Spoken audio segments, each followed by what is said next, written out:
This is Mike Matlat, the audience for Sam Matlat and his speech on Standard Oil. Picture yourself back in the mid-1800s on the verge of controlling a monopoly of the world's finest energy source, oil. You have placed yourself in the shoes of one John D. Rockefeller. While it lacked the flashiness and style of other major businesses in the United States, Standard Oil, founded in 1863, provided fuel and energy to mostly all whom were in need. This propelled himself and his company into the conversation of one of the most profitable organizations to ever exist. After I have finished, I hope to have familiarized you with the history behind Rockefeller and Standard Oil, their ascent and domination in the oil industry, and the eventual decline and fall of the storied company.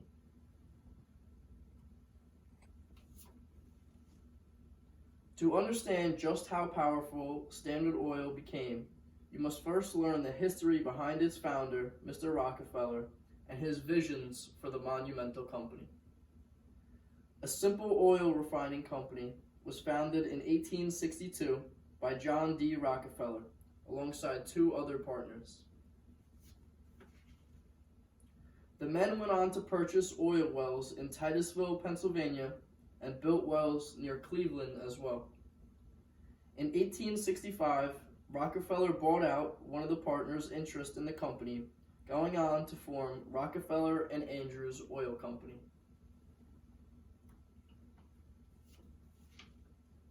The market for oil at the time was limited outside of lighting for homes, but this was about to change massively.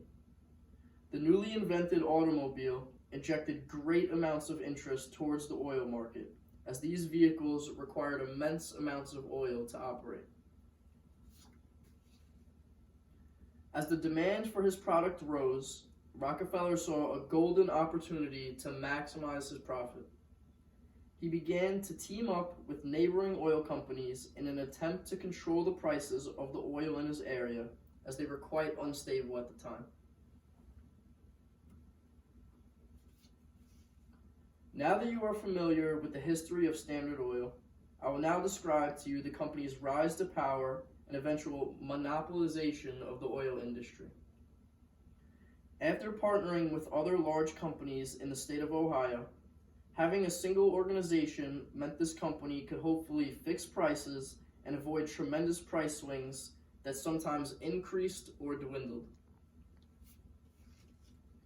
In essence, one massive oil company could drive out or buy out all of their surrounding competitors because they were able to sell their oil temporarily at a much cheaper price.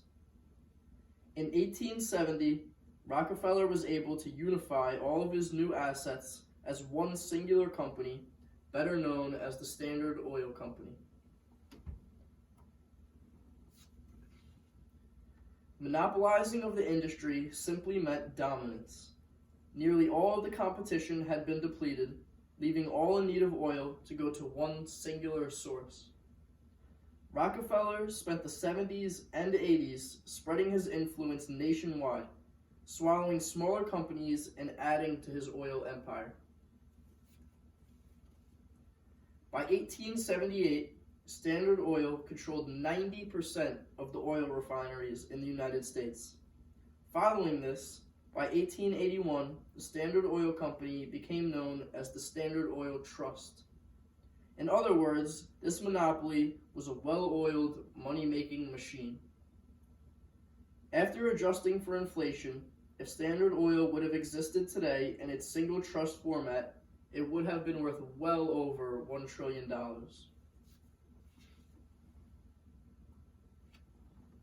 Unfortunately, as with all successful companies, ultimately an eventual decline and fall is imminent, as a company cannot sustain as high a level of success as Standard Oil had for forever. During the late 80s and early 90s, Rockefeller came under attack from the federal government for having created a virtual monopoly over the oil industry. The Standard Oil Trust had effectively eliminated all existing competition And so, in 1890, John Sherman, a senator from Ohio, proposed an antitrust act authorizing the federal government to break up any businesses that prohibited competition. In 1892, Ohio's Attorney General filed a suit against Rockefeller and his company. While Ohio won the case, Standard Oil appealed. In 1911, the U.S. Supreme Court eventually ruled that Standard Oil was a trust and had to cease to exist. Following this decision, the company then splintered into numerous subsidiaries. In theory, these companies were no longer owned by a single person or operated by one board, but they still seemed in conjunction with one another.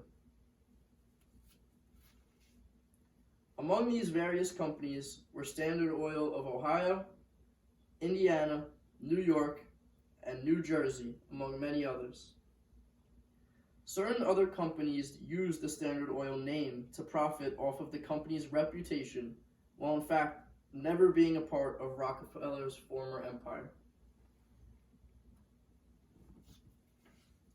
In this speech, I have lightly detailed and hope to inform you all of the history behind Rockefeller and Standard Oil, their ascent and domination of the oil industry, and the decline and eventual fall of this storied company.